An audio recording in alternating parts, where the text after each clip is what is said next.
الحمد لله وكفى وسلام على عباده الذين اصطفى أما بعد فأعوذ بالله من الشيطان الرجيم بسم الله الرحمن الرحيم فاصدع بما تؤمر وأعرض عن المشركين إنا كفيناك المستهزئين وقال النبي صلى الله عليه وسلم إن الله بعثني كافة للناس رحمة وهدى صدق الله العظيم وصدق رسوله النبي الكريم ونحن على ذلك لمن الشاهدين والشاكرين والحمد لله رب العالمين. درش پڑھ لو.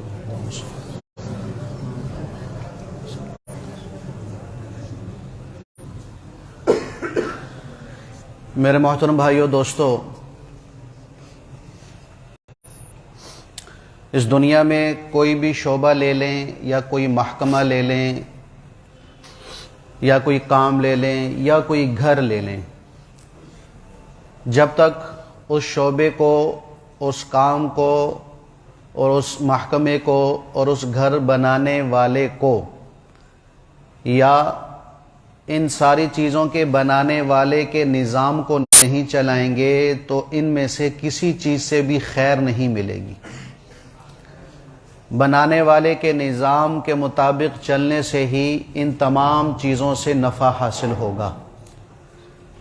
اگر بنانے والے کا نظام نہیں چلا یا بنانے والے کا نظام تو چلا، دوسرا آدمی کہنے لگا بھی میرا بھی نظام ساتھ چلاؤ، تب بھی اس چیز سے، اس محکمے سے، اس شعبے سے، اس گھر سے خیر نہیں ملے گی. تو لہٰذا بنانے والے کا نظام ضروری ہے. اگر اس نظام کے خلاف چلیں گے تو آبادی نہیں ہوگی، بربادی ہوگی. اب یہ دھرتی کس کی ہے جی؟ اس زمین کا مالک اللہ، تمام مخلوقات کا مالک اللہ. تو اس دھرتی سے بھی اگر ہم نے خیر لینی ہے، اس دھرتی سے بھی اگر ہم نے بھلائیاں لینی ہیں، اور تمام مخلوقات انسان اور جنات سمیت تمام مخلوقات سے بھی اگر ہم نے خیر اور بھلائی لینی ہے تو اس دھرتی کے مالک کا نظام یہاں چلانا پڑے گا، جسے ہم کہتے ہیں کہ رب کی دھرتی، رب کا نظام، اللہ کی دھرتی، اللہ کا نظام. جب تک یہ چیز نافذ نہیں ہوگی اس وقت تک نہ اس دھرتی سے نفع ہوگا، نہ اس دھرتی پر رہنے والوں سے نفع حاصل ہوگا. اسی نظام کو قائم کرنے کے لیے اللہ نے 1.25 لاکھ نبیوں کا سلسلہ شروع فرمایا تھا کہ 1.25 لاکھ نبی آتے تھے تو اس نظام خدا کی بات کرتے تھے کہ بھی رب کی دھرتی، رب کا نظام، کسی اور کا نظام نہیں چلے گا. حضور نبی کریم صلی اللہ علیہ وسلم نے بھی اسی نظام کی دعوت چلائی. تو جب دعوت چلائی مخالفت ہوئی اور اس کے نتیجے میں لڑائیاں ہوئیں، جنگیں ہوئیں، صحابہ بھی شہید ہوئے، کفار بھی مردار ہوئے اور قتل و غارت بھی ہوا، خون بھی بہایا گیا. بنیاد کہ جب انسان کے بنائے ہوئے نظام کے خلاف اللہ کا نظام آیا تو انہوں نے اللہ کے نظام کو قبول نہیں کیا.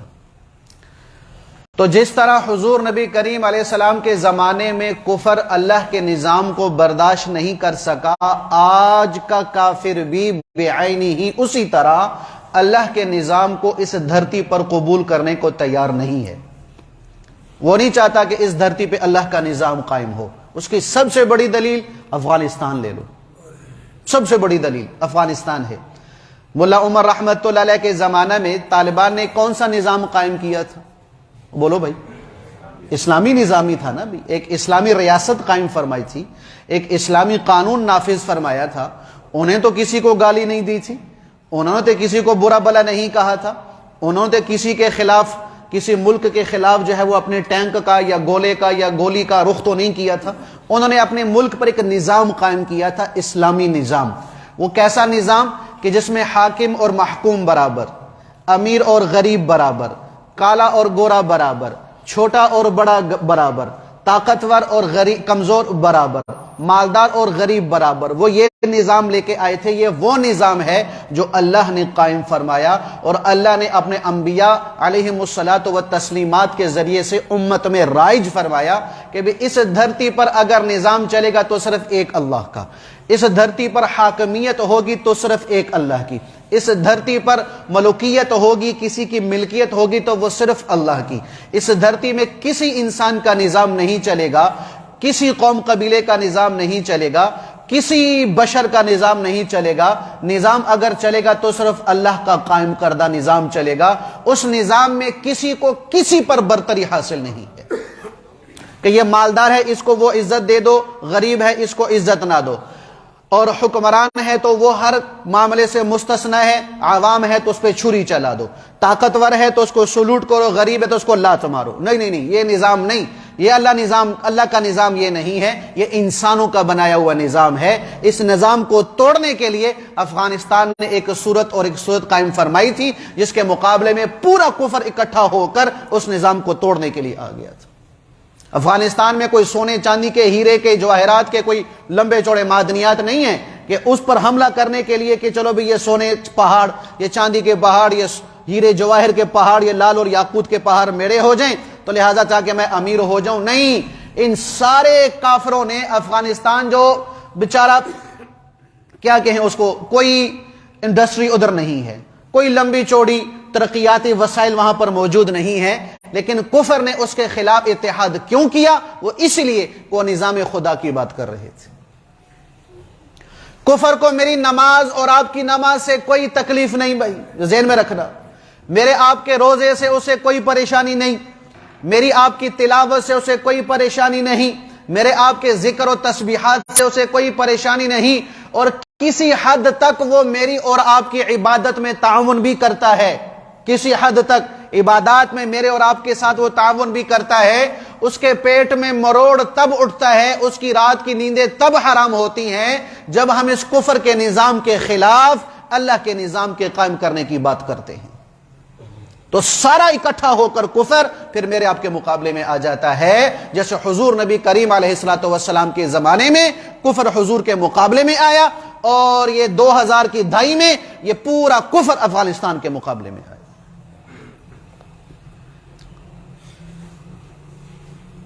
حضور نبی کریم صلی اللہ علیہ وسلم، جیسے میں نے پیچھے جمعے بھی عرض کیا کہ حضور کی دعوت پر دو حال آئے تھے۔ پہلا حال کیا تھا کہ 3 سال تک حضور چھپ کر دعوت دے رہے ہیں، سر عام اور کھلم کھلا اعلان توحید نہیں ہو رہا، اعلان نبوت نہیں ہو رہا، دعوت نہیں چل رہی۔ تو جب تک حضور نبی کریم صلی اللہ علیہ وسلم نے اس وقت کے موجودہ کفر کے نظام کے خلاف اللہ کے نظام کو برسر عام بیان نہیں کیا تھا، وہی کفر تھا جو حضور کو صادق بھی کہہ رہے، حضور کو امین بھی کہہ رہے، اور حضور پر جو ہے وہ اپنا سب کچھ قربان کرنے کو بھی تیار ہیں۔ حضور پر ہاتھ اٹھانا تو دور کی بات، حضور پر زبان درازی کرنا تو دور کی بات، حضور نبی کریم علیہ السلام کو میلی آنکھ سے بھی نہیں دیکھتے تھے۔ لیکن جو ہی حضور نبی کریم علیہ السلام نے نظام خدا کی بات کی تو وہی لوگ جو میلی آنکھ سے دیکھنا نہیں گوارا کر رہے تھے، حضور نبی کریم علیہ السلام کی جان لینے پہ آ گئے۔ کیوں؟ ہمارا نظام توڑ رہا ہے، ہمارا بنایا ہوا اصول توڑ رہا، قانون توڑ رہا ہے، کہ جس میں ہم نے فرق رکھا ہوا انسانیت میں کہ یہ اعلیٰ نسب والا ادھر ہو جائے بھائی، یہ مالدار ادھر ہو جائے بھائی، یہ طاقت والا ادھر ہو جائے بھائی، یہ چودھری صاحب ادھر ہو جائے بھائی، سیٹھ صاحب ادھر ہو جائے بھائی، خان صاحب ادھر ہو جائے بھائی، صدر وزیر اعظم ادھر ہو جائے بھائی، یہ نیچی قوم والا، یہ غریب، یہ مسکین، اور یہ یتیم، اور یہ کمزور، اس کو اس طرف کر دو بھائی۔ یہ ڈیفرنٹ اور یہ فرق رکھا ہوا تھا اس وقت کے کفر نے۔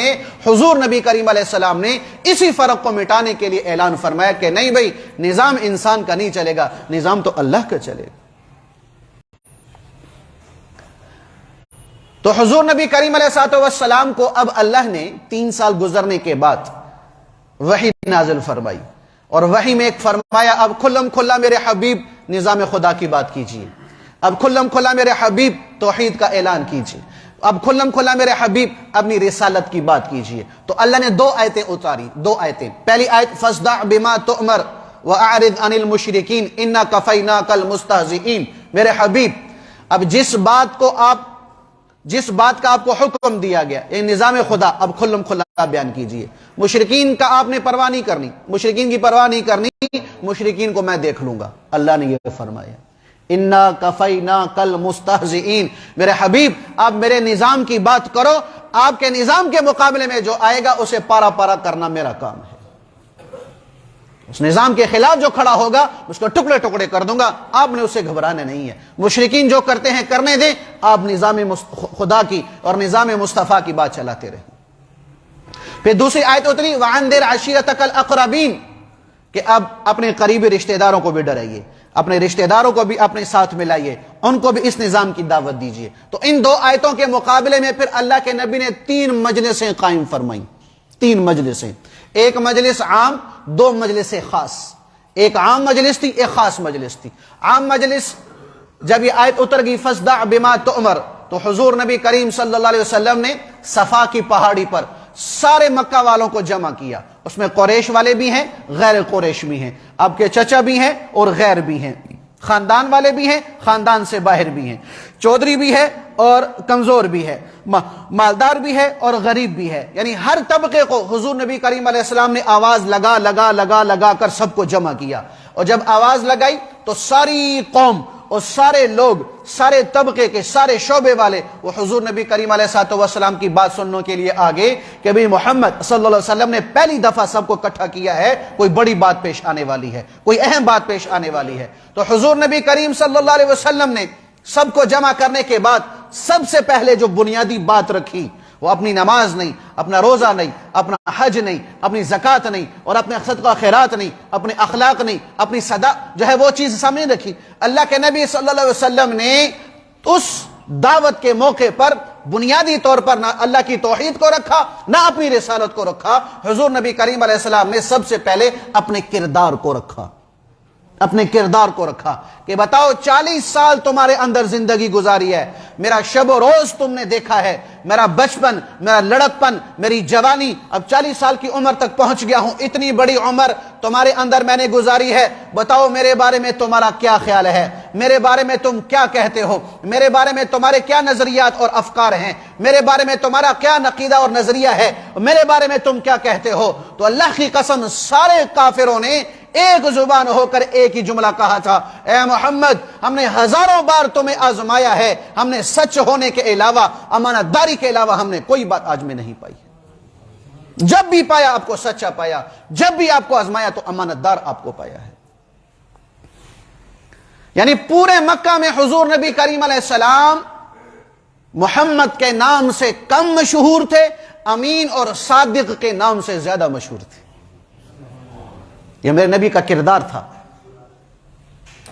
تو یہاں سے ایک بات پتہ چلتی ہے کہ بھئی جو دعوت دینے والا ہے، کسی کو دین کی طرف راغب کرنے والا ہے، اس کے لیے سب سے بڑی جو اس کی دعوت کو قوت دینے والی ہے وہ اس کا اپنا کردار ہے، اپنا کردار ہے۔ ایک آدمی غٹا غٹ کیا کہوں سود کھانے والا ہو اور گھونٹ پہ گھونٹ شراب کے چڑھانے والا ہو اور حرام خوری کر رہا ہو، کیا وہ اس ممبر پر بیٹھ کے آپ کے سامنے شراب کے خلاف بات کرے گا؟ سود کے خلاف کر بھی لے گا، آپ تسلیم کرو گے؟ کیوں کہ ہم دعوت دینے والے کا خود اس بات پر عامل ہونا یہ ضروری ہے۔ اور عبادات سے زیادہ داعی کے عمل میں، داعی کی دعوت میں طاقت دینے والی چیز معاملات ہیں۔ نمازی تو 5-10% مل جاتے ہیں، لیکن سچ بولنے والا، امانت داری والا اور بدیانتی نہ کرنے والا اور زبان سے کسی کو تکلیف نہ دینے والا اور دھوکہ نہ دینے والا، فراڈ نہ کرنے والا، بے ایمانی نہ کرنے والا، اللہ کی قسم 100 میں سے ایک بھی نہیں ملتا۔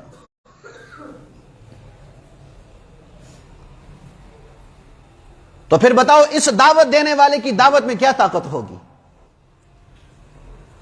تو اس لیے اگر کسی کو بھی دین پر لانا ہے تو پہلی شرط اور پہلی محنت اور پہلی کوشش اس بنیاد پر ہونی چاہیے کہ بھی میرے معاملات اچھے ہوں، میرا کردار اچھا ہو، میرا گفتار اچھا ہو، میرے لوگوں کے ساتھ لین دین کے جو معاملات ہیں وہ معاملات اچھے ہوں، تو اللہ کی قسم آپ کے ایک اشارے سے لوگ اللہ کے راستے میں نکلنے کے لیے اور دین پہ چلنے کے لیے، اللہ اس کے رسول کے حکم پر تیار ہونے کے لیے انشاءاللہ تیار بیٹھے ہوں گے۔ تو حضور نے اپنا جو غار حرا میں اللہ کے نبی نے تنہائی میں جو عبادتیں کی ہیں، ریاضتیں فرمائی ہیں، مراقبے کیے ہیں، اللہ کے نبی نے وہ پیش نہیں فرمائے، اللہ کے نبی نے اپنا کردار پیش فرمایا۔ بتاؤ بھی مجھے کیا کہتے، میرے بارے میں تمہارا کیا خیال؟ تو پھر اللہ کے نبی صلی اللہ علیہ وسلم نے بات فرمائی کہ دیکھو، اگر میں کہوں اس صفا پہاڑی سے پیچھے ایک لشکر آنے والا ہے، وہ لشکر آ کر تم سب کو مار دے گا، تو میری بات کا یقین کرو گے؟ تم اپنے انداز میں جواب دینے لگا ہوں۔ کافروں نے کہا کہ اے محمد صلی اللہ علیہ وسلم، اگرچہ ہمیں نظر آ رہا کہ کوئی لشکر نہیں، آپ فرما رہے ہیں کہ لشکر ہے، تو ہم اپنی آنکھوں کو تو جھٹلا دیں گے، ہم آپ کو نہیں جھٹلائیں گے۔ اتنا اعتماد تھا میرے نبی کی دعوت پر، میرے نبی کے قول پر اور میرے نبی کے عمل پر۔ تو پھر وہاں پر اللہ کے نبی صلی اللہ علیہ وسلم نے فرمایا، لوگو سنو، لا الہ الا اللہ محمد الرسول اللہ پڑھ لو، ایک اللہ وحدہ لا شریک کی وحدانیت کا اقرار کر لو، اس کے علاوہ جتنے بھی بتیں ہیں سب پہ چھری چلا دو، اور مجھے اللہ کا نبی اور رسول مان لو۔ کیوں کہ مرنا ہے، مرنے کے بعد بہت بڑی گھاٹی آنے والی ہے، بہت بڑا منظر آنے والا ہے، وہ جنت کا ہے یا جہنم کا ہے۔ عمل کر لیا، توحید اور رسالت پر ایمان لا کر دین کے مطابق زندگی گزار لی تو جنت مزے ہی مزے، اور اگر نہیں مانا، نہ اللہ کا اقرار کیا، نہ میری نبوت کا اقرار کیا، نہ شریعت پہ چلے، تو پھر ہمیشہ کے لیے جہنم اور مصیبتیں۔ بس یہ دعوت چلنی تھی۔ یہ دعوت کیا تھی؟ کفر کے نظام کے خلاف تھی، کفر کے نظام کے خلاف تھی، ان کے اصولوں کے خلاف تھی، انسانی نظام کے خلاف تھی، اللہ کے نظام کی دعوت تھی۔ تو پھر زمین پر سب سے پہلے ہاتھ گیا ہے، اس نے پتھر اٹھایا ہے، اور میرے محمد مصطفیٰ والضحیٰ کے چہرے والے، واللیل کی زلفوں والے، اور یاسین کی دانتوں والے، اور ما داغ البصر کی آنکھوں والے، ان کے چہرے پر پتھر مارا ہے۔ یہ کوئی اور نہیں تھا، یہ میرے نبی علیہ الصلوۃ والسلام کا سگا چچا ابو لہب تھا، کیونکہ سردار تھا۔ تو اس کی سرداری ٹوٹتی ہوئی نظر آئی کہ میں اگر اس کی بات مان لوں تو پھر مجھے بھی ماتحت بن کر چلنا پڑے گا، مان کر چلنا پڑے گا، جھک کر چلنا پڑے گا۔ تو پھر جو میرے نیچے لوگ ہیں ان پر حکمرانی کون کرے گا؟ پھر میری واہ کدھر گئی، پھر میری چودراہت کدھر گئی، پھر میری سرداری کدھر گئی؟ اس سرداری کا ٹوٹنا ان کو نظر آ رہا تھا، اس لیے اس نظام کو اس نے وہی انکار کر کے کہا، اور عجیب جملہ اس بدبخت نے کہا، کتبا لک یا محمد الہذا جمعتنا، نعوذ باللہ، اے محمد صلی اللہ علیہ وسلم آپ ہلاک ہوں کہ آپ نے ہمیں اس لیے جمع کیا ہے کہ ہم سارے خداؤں کے نظام کا انکار کریں، ایک اللہ کے نظام کی بات کریں، یہ نہیں ہو سکتا۔ تو جب اس نے یہ بدبختی کی تو اللہ نے کیا فرمایا تھا؟ اِنَّا كَفَيْنَاكَ الْمُسْتَهْزِئِينَ، میرے حبیب ڈرنا نہیں ہے، آپ نظام کی بات کریں، اس نظام کے خلاف جو بھی آئے گا اس کے وجود کے ٹکڑے ٹکڑے کر دوں گا۔ جب اس نے اللہ کے نبی کو یہ کہا تبا لک کہ آپ ہلاک ہوں، اللہ نے سورۃ تبت یدا اتار کے فرما دیا، تبت یدا ابی لہب وتب، اے ابو لہب تو ہلاک برباد ہوگا، میرا محبوب قیامت تک زندہ سلامت رہے گا، اپنی زندگی کے اعتبار سے بھی، اور اپنی سنت اور شریعت کے اعتبار سے بھی، اور اپنے نام اور چرچ اور عظمت کے اعتبار سے بھی قیامت تک زندہ رہے گا۔ میں تجھے بھی توڑ کر دکھاؤں گا، تیرے ہاتھوں کو بھی توڑ کر دکھاؤں گا۔ جب یہ آیت ابو لہب نے سنی تو وہ کہنے لگا، اچھا اگر مجھ پر ہلاکت آ گئی اور میرے لیے مسائل کھڑے ہو گئے تو میرے پاس جتنا مال ہے، جتنی میری اولاد ہے، یہ میں سارے فدیہ میں دے دوں گا، اور سارے فدیہ میں دے کر اپنے آپ کو بچا لوں گا۔ اللہ نے فوراً آیت اتار دی، ما اغنا عنہ مالہ وما کسب، اے ابو لہب جب میری پکڑ آئے گی اس پکڑ میں نہ تیرا مال کام آئے گا نہ تیری اولاد کام آئے گی، ایسی میں تجھے تیری پکڑ کروں گا کہ کوئی تیرے کام نہ آ سکے گا۔ پھر اللہ نے کر کے دکھایا۔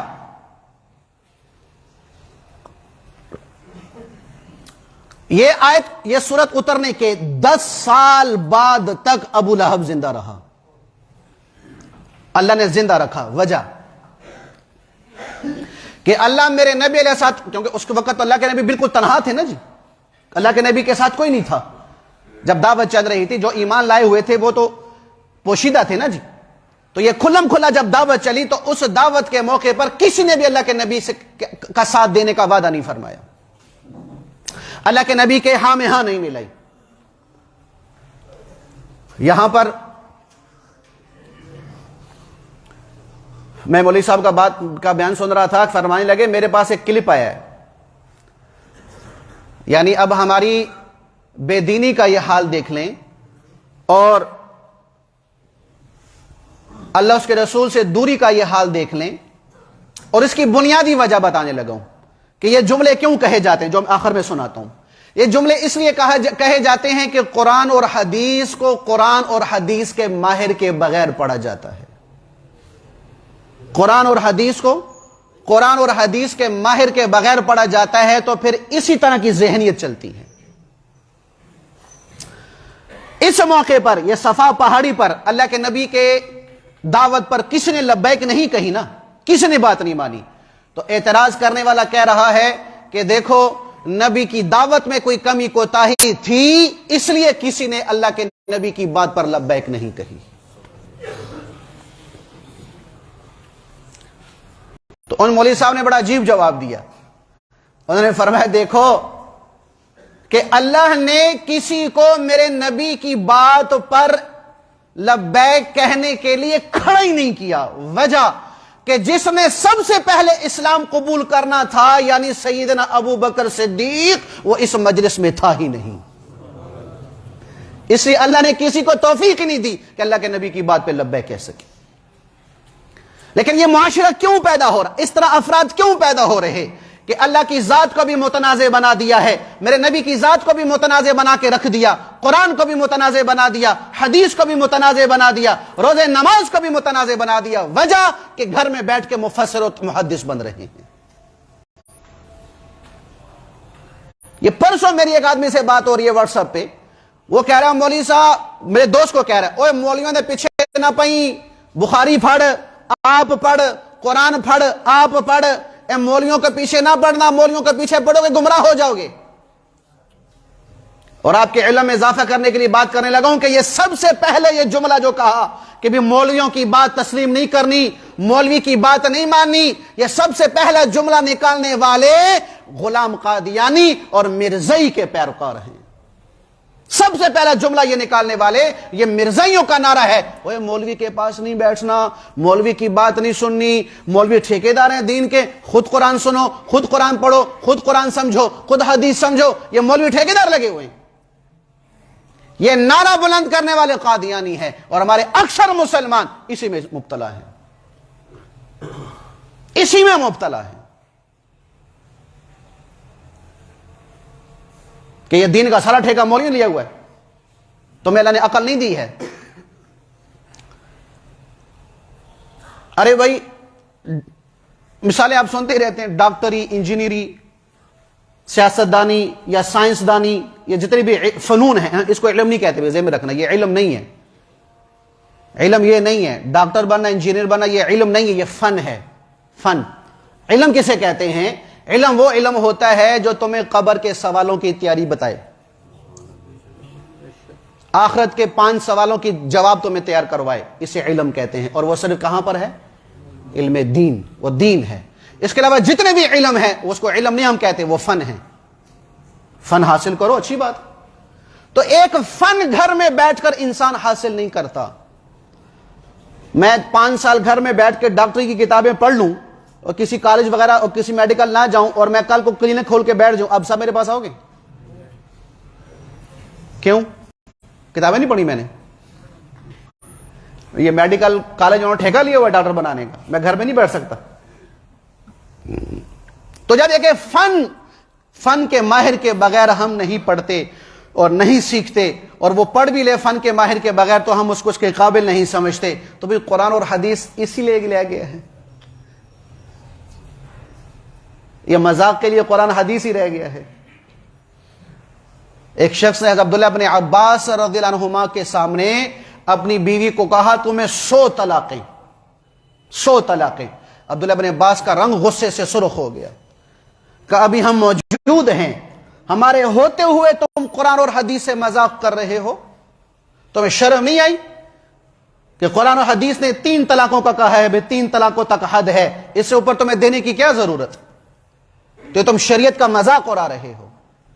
تو جو ایک لفظ کا اضافہ کر رہا کہ جو قرآن اور حدیث کے خلاف ہے اگر کہہ بھی دیا تو انسان کافر نہیں ہوتا اور مرتد نہیں ہو جاتا، اگر یہ لفظ کہہ بھی دیا ہے، وہ صحابہ سے برداشت نہیں ہو رہا، تو جو قرآن اور حدیث کی تفسیر ہی بدل رہا، معنی ہی بدل رہا، مطلب ہی بدل رہا، تو اس کو ہم سب سے بڑا اسکالر کیوں تسلیم کرتے ہیں؟ تو یہ گمراہی کیوں آ رہی؟ گھر بیٹھے مفتی بن رہے، گھر بیٹھے محدث بن رہے، گھر بیٹھے مفسر بن رہے، تو اس لیے کیا ہو رہا بھائی؟ خود بھی گمراہ، لوگوں کو بھی گمراہ کر، خود بھی گمراہ، لوگوں کو بھی گمراہ کر۔ ایک آدمی، ہمارے بہت بڑے بزرگ گزرے، مولانا صفدر امین اکاڑوی صاحب رحمۃ اللہ علیہ، وہ کہہ رہے ہیں کہ میں نے ایک آدمی کو دیکھا، ظہر کی نماز، اس نے ظہر کی نماز کے لیے آیا، ابھی جماعت میں 5 منٹ باقی تھے، اس نے اپنی نماز پڑھی نکل گیا، عصر میں پھر آ گیا، ابھی نماز میں ٹائم باقی ہے، اس نے اپنی پڑھی اور چلا گیا، مغرب میں بھی اس نے ایسا کیا، عشاء میں ہم نے پکڑ لیا، او بھائی کیا کرتا ہے تو کیا کر رہا ہے؟ جماعت ہوئی نہیں، ہونی ہے، اور تو پہلے اپنی پڑھ کے چلا جاتا ہے، اکیلے نماز کیوں پڑھتا ہے؟ کہا جو قرآن میں ہے، قرآن میں ہے کہ نماز اکیلے اکیلے پڑھو۔ مولوی صاحب کان کھڑے ہو گئے، بھئی ہم نے تو یہ آیت نہ سنی نہ پڑھی، مجھے بتاؤ کہاں لکھا ہوا ہے؟ کہ جو قرآن کہتا ہے بھی ان الصلاۃ تنہا، کہ نماز تنہا تنہا پڑھو، نماز کیا کرو؟ تنہا، یعنی اکیلے پڑھو، جماعت کی ضرورت نہیں ہے۔ تو عربی والے تنہا کو اس نے کیا کر دیا؟ اردو والا تنہا بنا دیا۔ تو پھر ایسے ہی ہوگا، جب قرآن اور حدیث ماہر کے بغیر سمجھیں گے تو بربادی لازم آئے گی۔ ایک آدمی نماز پڑھ رہا ہے، یوں یوں ہل ہل کے نماز پڑھ رہا ہے، کہ حضرت یہ کیا کر رہے ہیں؟ کہا حدیث سے آیا۔ کتنے آیا؟ حدیث سے آیا، حدیث میں نہیں، نام ہی نہیں بیچارے کو آتا نا، حدیث سے آیا۔ اچھا بھی کیا آیا کہ بھی نماز، حدیث میں آیا کہ بھی نماز ہل ہل کے پڑھو۔ اچھا بھائی دکھاؤ، بھائی ترجمہ دیکھا تو وہ نماز لکھا ہوا تھا کہ بھی ہلکے ہو کے نماز پڑھو، ہلکے ہو کے نماز پڑھو، اس نے اس کو کیا پڑھ لیا؟ ہل ہل کے نماز پڑھو۔ تو یہ میں کیوں بار بار آپ سے عرض کر رہا ہوں کہ اس وقت یہ معاشرہ اس طور پر لے جایا جا رہا اور معاشرے کا یہ ذہن بنایا جا رہا، سوشل میڈیا اٹھاؤ، ہر دوسرا آدمی مذہبی اسکالر بنا ہوا ہے، قرآن حدیث بیان کر رہا ہے، جس کو نہ اللہ کے نام کا لینا کی تمیز، نہ رسول اللہ صلی اللہ علیہ وسلم کے نام لینے کی تمیز، اور قرآن کی عبارت بھی پڑھنی نہیں آتی، وہ یہ ذہن بنا رہا ہے کہ بھی خود گھر میں بیٹھ کے قرآن پڑھو، قرآن سمجھو، حدیث پڑھو، حدیث سمجھو۔ اس کی 20 مثالیں ایسی ہیں کہ اگر آپ اس کو پڑھیں گے تو اللہ کی قسم اب گمراہ ہو جاؤ گے۔ میں اپنی بات نہیں کرتا، چھوڑو، بخاری شریف اٹھا لو، بخاری شریف میں یعنی بعض باتیں ایسی ہیں کہ جو میری آپ کی سمجھ میں نہیں آئیں گی، اور یہاں ایک بات اور بھی سن لو، ہر بات آپ کے سامنے بیان نہیں کی جا سکتی، ہر حدیث، ہر قرآن کا مفہوم اور مطلب، ہر مسئلہ عوام کے سامنے بیان نہیں کیا جا سکتا۔ میرا جملہ یاد رکھنا، کیوں کہ یہ جملہ بھی بڑا چل رہا ہے کہ مولوی آپ سے بات چھپاتے ہیں، مولوی آپ سے حقیقت چھپاتے ہیں۔ میں تمہیں ساری بات بتاؤں گا، میں تمہیں ساری بات بتاؤں گا، یہ علماء آپ سے حق چھپاتے ہیں۔ یہ بات عقل کے بھی خلاف ہے کہ ہر بات ہر آدمی سے کی جائے۔ ایسے کرتے ہو آپ لوگ؟ بولو بھائی، بیوی کی باتیں ماں سے کرتے ہو؟ بولو بھائی، باہر دوستوں کی باتیں بیوی سے کرتے ہو؟ نہیں بھائی، جو جس کے لائق بات ہے اسی سے کرنی ہے، کسی اور سے نہیں کرنی۔ یہی قرآن اور حدیث کا بھی اصول ہے کہ ہر بات، ہر مسئلہ، ہر حدیث عوام کو نہیں بتائی جا سکتی۔ سیدنا علی کا فرمان ہے، بخاری شریف کی حدیث سنا رہا ہوں، حوالہ ہوگا تو شام اگلے جمعے لے آؤں گا، یا کسی کو ضرورت تو جمعے کے بعد مجھ سے لے لینا۔ حضرت علی کا فرمان ہے کہ ہم مکمل طور پر تمہیں قرآن حدیث نہیں بتا سکتے، ورنہ کیا ہوگا؟ تم اللہ اس کے رسول کا انکار کر دو گے، اللہ اس کے رسول کا انکار کر دو گے۔ میں نے کئی باتیں حضور کی سیرت میں چھوڑی ہوئی ہیں، کتابوں میں موجود ہیں، آپ سے بیان نہیں کرتا، وجہ آپ کے ذہن میں شیطان فطور ڈال دے گا۔ اچھا اللہ نے یہ بات کہی ہے، یہ تو نہیں کہنی چاہیے تھی۔ اچھا رسول اللہ صلی اللہ علیہ وسلم نے یہ عمل کیا ہے، یہ تو نہیں کرنا چاہیے، تو حرام ہے۔ اللہ کے نبی یہ کیوں کیا ہے؟ کئی ایسی باتیں ہیں جو ہم آپ کو نہیں بتا سکتے۔ میں نے سیدنا علی مرتضیٰ کا فرمان سنا ہے، اپنی بات نہیں سنائی، اس لیے جو یہ شخص جملہ کہے نا کہ مولوی آپ سے بات چھپاتے ہیں، وہ اس کائنات کا سب سے بڑا دجال آدمی ہے، امت میں فساد مچانے والا ہے۔ کئی باتیں صرف علماء کے لیے ہوتی ہیں کہ علماء کے درمیان رکھی جائیں، عوام کو نہ بتائی جائیں۔ حذیفۃ الیمان رضی اللہ عنہ، ان کو کیا کہا جاتا ہے؟ حضور نبی کریم علیہ السلام کا سب سے بڑا رازدان۔ اللہ کے نبی نے صرف ان کو راز کی باتیں کیوں بتائیں؟ جب ساری باتیں بتانے کی ہوتی ہیں، چھپانے کی نہیں ہوتی، تو پھر یہ رازدار کیوں بنے؟ میرا سوال ہے۔ اب یہاں بھی لگاؤ فتویٰ حضور پر کہ حضور بھی باتیں چھپاتے ہیں۔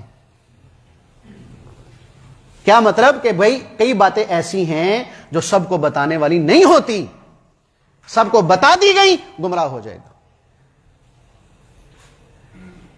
یا اللہ اس کے رسول کا انکار کر دے گا۔ حضرت علی کا فرمان سنایا میں نے۔ اسے بھائیو اللہ کا واسطہ پھر عرض کر رہا ہوں کہ ہم خود بھی بعض دفعہ نا موبائل کھول کے بیٹھ جاتے ہیں، کبھی غامدی کو سن رہے ہوتے ہیں، کبھی مرزے کو سن رہے ہوتے ہیں، اور کبھی ساحل کو سن رہے ہوتے ہیں، کبھی جو ہے وہ غیر مقلد کو سن رہے ہوتے ہیں، کبھی شیعہ کو سن رہے ہوتے ہیں، اور کبھی رضا خانی کو سن رہے ہوتے ہیں۔ مجھ سے میں تحقیق کر رہا ہوں بھائی تیرے پاس کیا معیار ہے؟ مجھے ایک دوست بتانے لگا کہ ہمارا ایک دوست ہے غیر مقلدوں سے بڑا متاثر ہے، اس نے فضائل اعمال گھر میں رکھی ہوئی ہے۔ تو میں نے کہا بھی اس کا کیا کام ہے فضائل اعمال سے؟ یہ تو فضائل اعمال پہ کفر کا فتویٰ لگاتے ہیں، اس میں شرک کی باتیں لکھی ہوئی ہیں۔ کہا جو اس نے قلم رکھی ہوئی ہے اور فضائل اعمال کی حدیثوں کو کوٹ کر رہا تھا، یہ حدیث ضعیف ہے، یہ حدیث ضعیف ہے، یہ حدیث ٹھیک نہیں ہے۔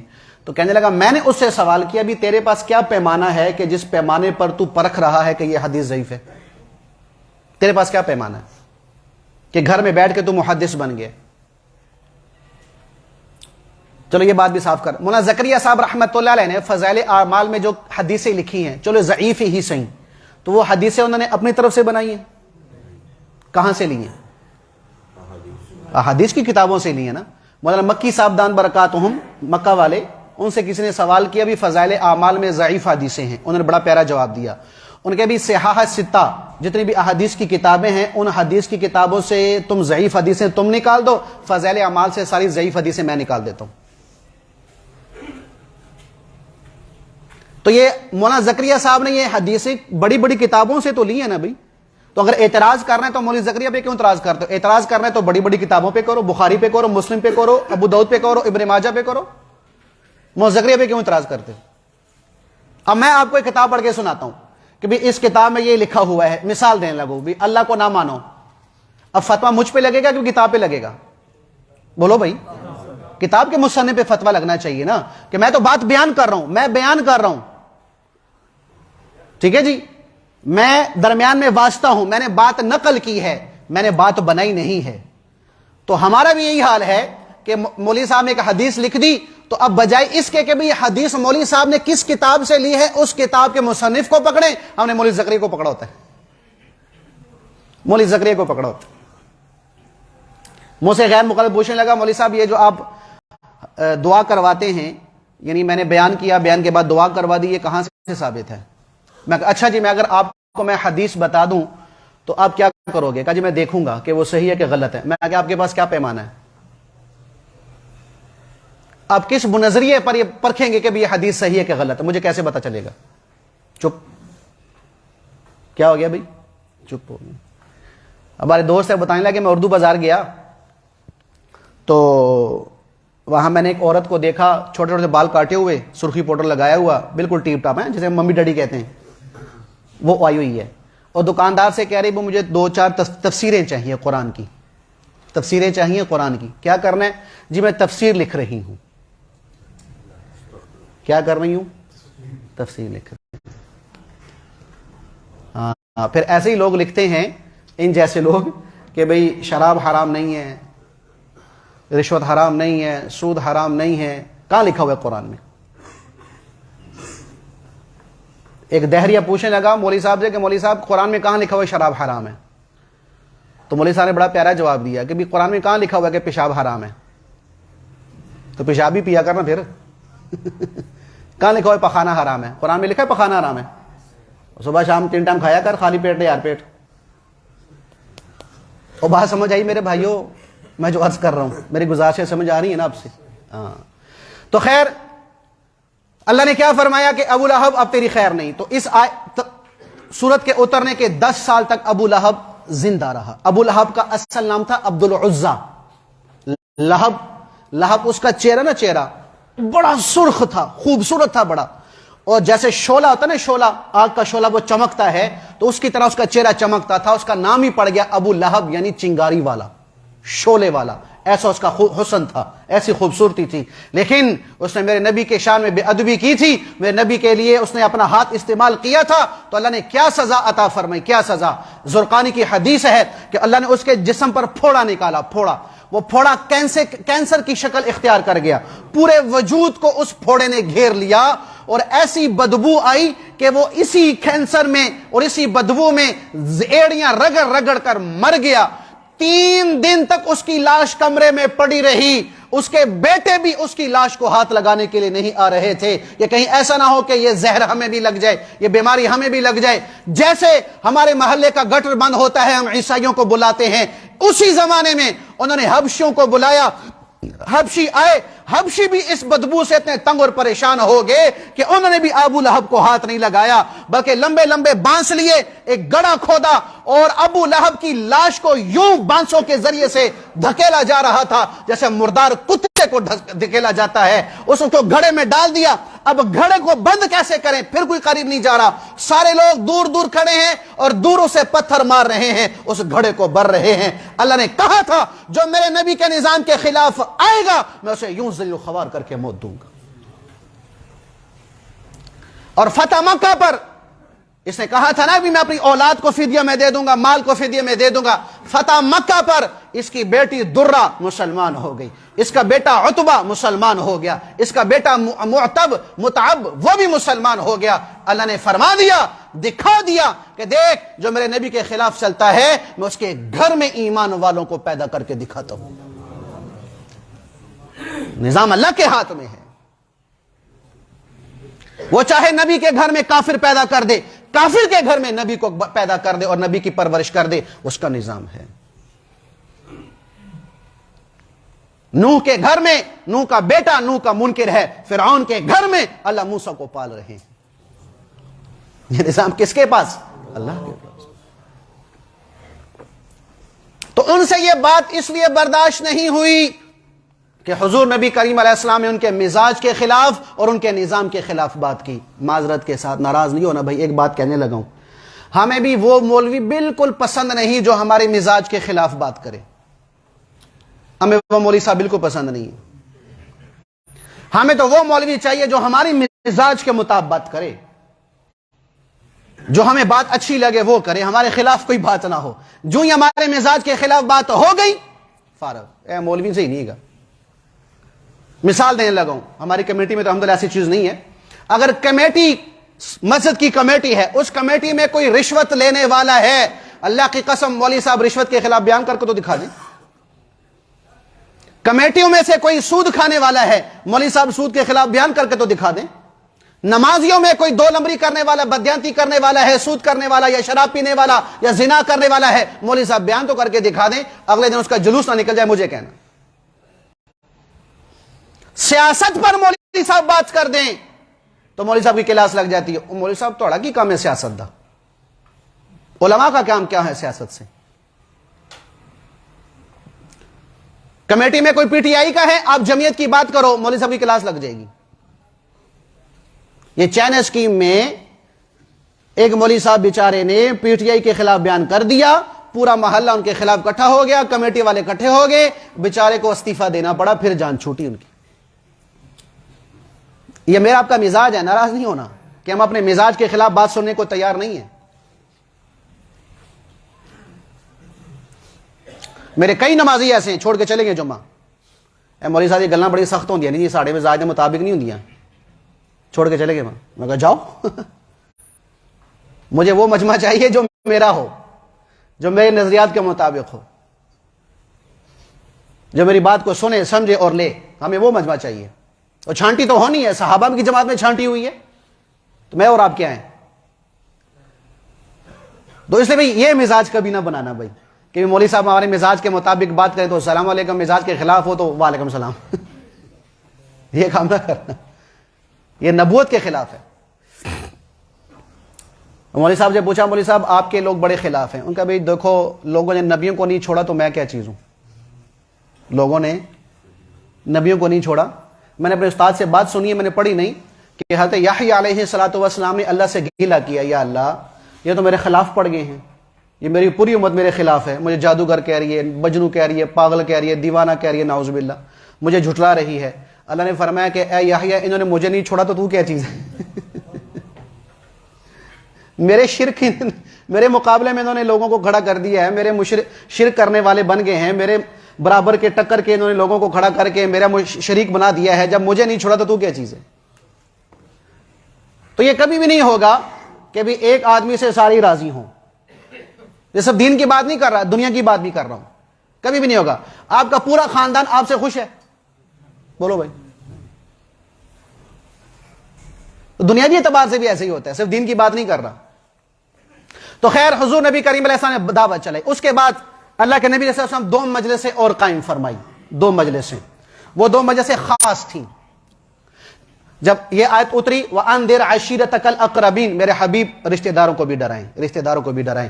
دیکھو بھائی، دعوت و تبلیغ کے لیے اصول یہ ہے کہ اپنے گھر والوں کی بھی فکر کرو، باہر والوں کی بھی کرو، گھر والوں کی بھی کرو۔ گھر والوں کے لیے بالکل بے فکر نہیں ہونا بھی، انہوں اللہ ہدایت دے گا، میں باہر کام کرنا ہوں اور باہر میں جو ہے وہ محنت کر رہا ہوں، دعوت پہ دعوت چلا رہا ہوں، بیان پہ بیان کر رہا ہوں اور خروج کر رہا ہوں لمبا چوڑا، کبھی چلے کبھی 7 سال جاؤ، اچھی بات ہے، لیکن گھر والوں کو نہیں بھولنا بھائی، گھر والوں میں بھی دعوت چلانی ہے۔ دلیل حضور نبی کریم علیہ السلام کا یہ عمل، حضور نے فرمایا علی میرے سارے رشتہ داروں کو اکٹھا کرو، درمیان باہر والا کوئی بندہ نہ ہو۔ تو 40 کے قریب اللہ کے نبی صلی اللہ علیہ وسلم کے رشتہ دار ہیں، جس میں ابو لہب بھی تھا، ابو طالب بھی تھا، عتبہ بھی تھا، شیبہ بھی تھا، ابو جہل بھی تھا، حضور کے چچا بھی ہیں، اور سارے رشتہ دار اللہ کے نبی کے پاس تشریف فرما ہے۔ حضور نے دعوت فرمائی کہ ان کی دعوت کرو۔ حضور نبی کریم علیہ الصلوۃ والسلام نے حکم دیا علی کو، تو گوشت کا ایک ٹکڑا لایا گیا ایک پیالے میں، وہ ایک پیالہ ایک آدمی کھا سکتا تھا۔ آدمی کتنے تھے؟ 40۔ دودھ کا پیالہ لایا گیا، 1 کلو آٹے کی روٹی بنائی گئی۔ حضور نبی کریم علیہ السلام نے فرمایا بسم اللہ پڑھ کے کھاؤ، بسم اللہ پڑھ کر کھاؤ۔ اللہ نے میرے نبی کا معجزہ یہ ظاہر فرمایا کہ ایک آدمی کا کھانا اور روٹی اور دودھ، 40 آدمیوں نے کھانا بھی کھایا، روٹی بھی کھائی، دودھ بھی پیا، لیکن سب کا سب ویسے کہ ویسا بچا رہا، ایک قطرہ بھی اس میں سے کم نہیں ہوا۔ جب یہ منظر ابو لہب نے دیکھا تو بدبخت کھڑا ہو گیا، او اس نے تو روٹی پہ جادو کر دیا، تو تیرا میرا کیا حشر ہوگا، لکھ لو یہاں سے، یہ بہت بڑا جادوگر ہے۔ سارے وہاں سے اٹھ کے چلے گئے، سارے اٹھ کے چلے گئے۔ یہ بات یاد رکھنا، حضور نبی کریم علیہ السلام پر سب سے پہلے ایمان لانے والے مردوں میں سے اگر ابو بکر صدیق ہیں، اور حضور کا سب سے بڑھ کر ساتھ دینے والے اگر ابو بکر صدیق ہیں، تو حضور کی سب سے پہلی اور سب سے بڑھ کر مخالفت کرنے والا بھی ابو لہب ہے۔ حمایت میں سب سے پہلا نمبر ابو بکر کا، مخالفت میں سب سے پہلا نمبر ابو لہب کا ہے، یہ بات ذہن میں رکھنا۔ ابو جہل تو بعد میں تھا۔ تو اس نے اٹھا کے بھگا دیا۔ اللہ کے نبی نے اگلے دن پھر علی سے کہا علی کھانے کا بندوبست کرو، میرے رشتہ داروں کو اکٹھا کرو۔ میرے نبی نا امید نہیں ہوا۔ دیکھو دائی کے لیے حکم ہے وہ مایوس نہ ہو، وہ مایوس نہ ہو، کبھی بھی دل میں یہ بات نہ لانا بھائی، کبھی بھی دل میں یہ بات نہ لانا مولوی صاحب میں تو اس کو دعوت دے دے کے تھک گیا ہوں، یہ بدبخت ہے، اس نے سیدھے راستے پہ نہیں آنا۔ بھئی خاتمہ بالخیر یا خاتمہ بالشر، اس کا علم آپ کو کب سے ہو گیا؟ اس کا علم آپ کو کب سے ہو گیا؟